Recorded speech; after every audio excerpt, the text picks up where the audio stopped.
Okay, I wanted to talk to you for a couple of minutes about these Dream Big panels. These are manufactured by Hoffman. This is obviously a finished panel, and the colorway on this is Tide Pool. This is my favorite one of the colors, but I do have a nice selection of colors on the website for you to look at. Okay, here is the thing about this panel. I love it for two reasons. First of all, I love it for people like myself who are free motion quilters, who just love the art of free motion quilting. Because here's something that you can just cut off the bolt, layer, and you're ready to start creating.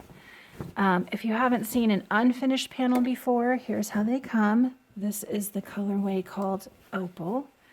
This is a super popular colorway, actually. So look at this. You haven't spent any time piecing it, any work piecing it. You haven't really even spent that much money because these are all of $16. Layer it, and then you can just slide in here and start defining your shapes, right? Start that quilting process. So I love these for machine quilters. I like to have one always, actually. I try to have one always layered up and ready to go because I can just slide in here, try new ideas, try new things. If I just feel like I want to create, I can just slide in here and create, or detach from the world for a little while. I can, instead of scrolling and consuming, I can sit down and just create something beautiful. So for experienced machine quilters, I love this project. I also love it for aspiring machine quilters because for a beginner, this is a great place to start. Okay, this colorway is called Thistle. You can see it starts with that nice gray-green center and then moves out to these pretty magenta colors.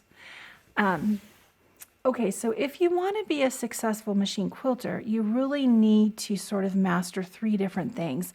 And this panel is going to really help you practice all three of those things. So let's talk about that for a minute.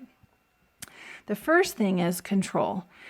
You need to learn how to control your machine, your machine speed. You need to be able to control your hand speed. You need to be able to move this fabric around. You need to know where to look. Are you watching your needle go up and down, or are you not? And just as a side note, the answer to that question is never watch your needle go up and down. This free motion quilting, it is like driving a car. You don't look at the end of the hood of your car. You are always looking ahead. The same with machine quilting. Don't watch the needle go up and down. Look ahead of where you're going so that you know where it is that you want to go. Okay, that's a side point. So learning some control, and really the best way to do that is to trace. So this has 50 different petals in here. So you can just slide in with your machine and start tracing these, right? And that really teaches you how to move everything. What kind of a speed is good for you? Where to look, all of those things. And if you lay it out like I have here, you can see that I've traced my leaf, I've echoed it, I've left a big space, and I've echoed it 2 more times. If you do that, you've had 4 opportunities on every petal to practice that control. So over 200 times you were able to practice that on 200 uniquely different shapes, all just in this one panel. Okay, so that's number 1. Number 2, you need to develop a muscle memory. And the only way to do that is to practice, right? So repetitive. So if, for example, you wanted to learn how to do these large pebbles, you just need to come in here and do large pebbles over and over and over again. They won't always be perfect. And gosh, I've been machine quilting probably for close to 20 years now, and my stuff still isn't perfect, but that is not important to me. I want something that looks hand-guided and finished and beautiful, but not perfect. So anyway, you just get in here and do it over and over and over again. They say 8 cumulative hours of doing a design and your muscles will remember how to do it. So again, 50 opportunities to practice that repetitiveness. And then the third thing is that you need to develop a plan in your head of where you're going, how you're going to fill a space. So to go back to that car example, you need a roadmap in your head of where you are going. And again, we have 50 different shapes, completely unique.